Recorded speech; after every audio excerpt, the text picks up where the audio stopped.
Welcome to session 11C, Formulation of Post-Disaster Rehabilitation and Recovery Financing Program. My name is Fides Borja. I'm the World Bank DRM consultant and former Assistant Secretary of the Office of the President.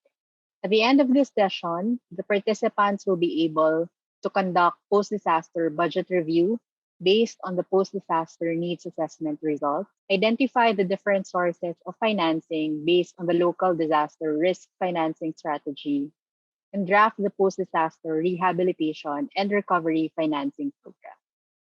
So in this session, we will discuss the key activities in formulating financing programs for disaster recovery, because ultimately, the goal is to recover from disasters by implementing the rehabilitation and recovery plan. So critical in ensuring the implementation of the rehabilitation and recovery program is the availability of budget and financing resources. The conduct of the activities that we will be discussing today will help ensure that the funds will be generated and that budget will correspondingly be allocated to the identified recovery programs, projects, and activities. So first activity is the conduct of the post-disaster budget review. And this is simultaneously being conducted while the post-disaster needs assessment is still being drafted.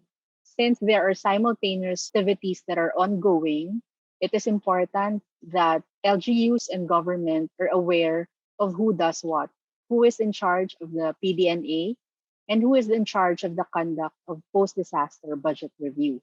So usually for the budget review, these are handled by the finance and budget agencies as well as by the budget officers of the LGUs and the concerned implementing agencies at the national level.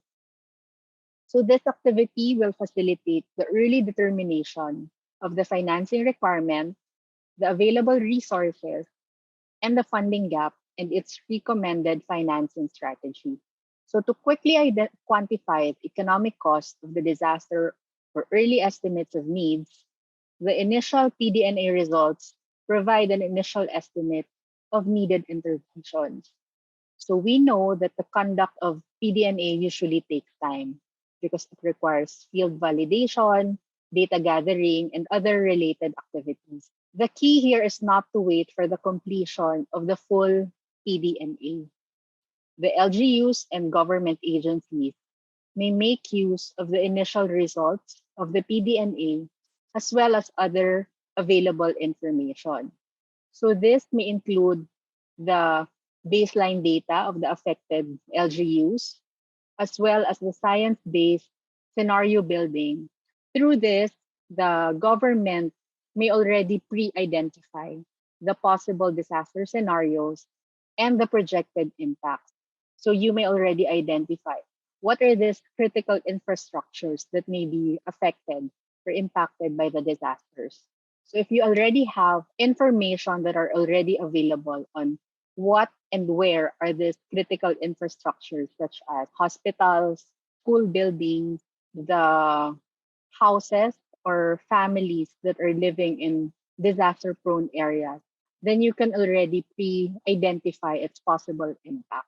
Also, this will facilitate for the prioritization of recovery needs because you already know where are the possible affected families, where are the possible affected infrastructures, and even livelihood sectors that may be affected by the disaster. So aside from this, you can also identify the available resources and the possible funding gap. Most often, there is a funding gap because recovery takes a lot of resources from the government. So this can be assessed vis-a-vis the government's available funds through the various fund source options, not just the NDRRMC fund. So what we want to emphasize here is that eliminate the common practice wherein the entire government solely depends on one source of fund, which is the National DRRM fund or the NDRRMC fund. We know that the access to this fund takes time also. So it would be very helpful if the LGUs at their level are already aware of the other fund sources that they can tap, not just the NDRRMC fund. The next activity is the resource mobilization. And this will come in when the overall resources of government are not enough to cover for the entire recovery needs. In cases of massive destruction, an appropriation of a supplemental budget or an appeal for external or international financing assistance may be needed. And this has been done in the past wherein government would issue supplemental budget based on the identified financing requirement, and that appeal for external or international financing assistance were conducted also in the past. Um, this has been done post Typhoon Haiyan, as well as for the recovery for Marawi. So in most cases, external resources also cover funding for medium to long-term projects and activities, particularly in cases of large-scale disasters. The third key activity is coordination and allocation of funds. So the key here is to do this in a programmatic manner, because we know that hindi naman lahat ng recovery needs are needed immediately, sabay-sabay. So this is where your prioritization of needs will come in. Alin lang ba ang mga recovery interventions that are needed in the short term? And based on that, what are the available resources so that those can be properly and immediately allocated? At the same time, needs those interventions that are needed for the medium term and long term will also be identified, and that financing requirements for those interventions can be facilitated later on. The LGUs and government agencies will have enough lead time to source the funds for those interventions. At the same time, this activity will result into a more organized or coordinated arrangements for financing. This will ensure that funding for projects are not duplicated and that available resources are maximized, even those coming from the private sectors and non-government organizations. So for example, there are development partners or private sectors who are able to implement and fund certain recovery interventions. So the LGU will be in a position wherein they can direct these partners, these stakeholders, to where they are needed the most. So they may assign certain PPAs, or let's say X number of barangays. So those partners may implement those PPAs in certain identified barangays or municipalities. And so those that are not yet covered, then LGUs may secure funding for those remaining needs. The next one is the funds flow or PFM system. This can be done even prior to a disaster, wherein the LGUs at their level and also the government agencies will regularly revisit the existing PFM rules, because based on experience, the common practice is that delays happen in the access, request and access to these funds. So what are the existing guidelines, existing processes that can be revisited or can be possibly removed based on existing guidelines? Because the objective is to fast track the overall recovery. And revisiting the existing PFM system would greatly help in speeding up the implementation of the different recovery interventions.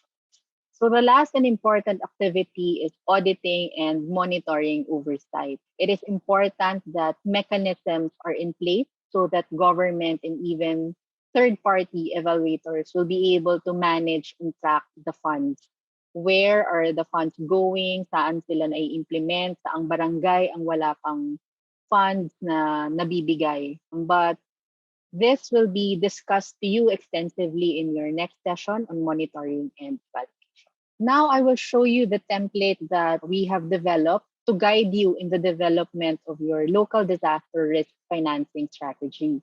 So this is based on the different fund source options that are available to you. And we think that through this template, it will guide you on how you will develop your financing program for the overall rehabilitation and recovery. So let me quickly go through this template with you. Here, you will identify based on the different fund source options that are available to you. alin doon ang applicable to your LGUs? Alin doon ang pwede nyong magamit in the event na magkaroon ng disaster and kailanganin ninyo? So you identify it here, and then you'll also provide the legal basis, short description, so that offhand you have an idea what are the allowable projects here, what are the, para saan itong mga funds na ito. Also, you have here the approving authority, because with the different fund sources, we know that there are different approving authorities. Naturally, there are different approval process required for each fund source. So in some cases or in some fund sources, this information is already available in the guidelines or issuances of, for example, BBM or other concerned agencies. So allowable projects, in some cases, there are issuances wherein indicated already ano lang yung mga projects that you can fund through this fund source. For example, damaged hospitals.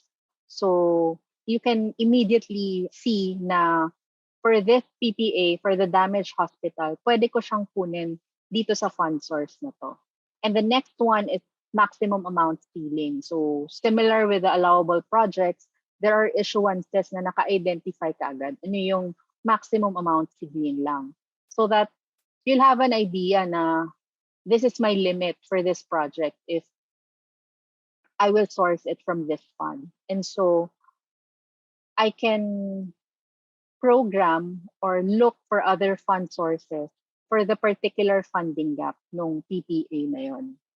And so this template is very straightforward. You can expand this, you can add or delete certain information that you think are useful for your LGU. So for example, you may add here if there are sample project templates that you will need by the time na magre-request na kayo for this certain fund source. So these are the things that we suggest and we encourage you all to have and prepare in advance prior to disasters, because we know that during and post disasters, there are several overlapping activities and all those things are urgent and needed, diba?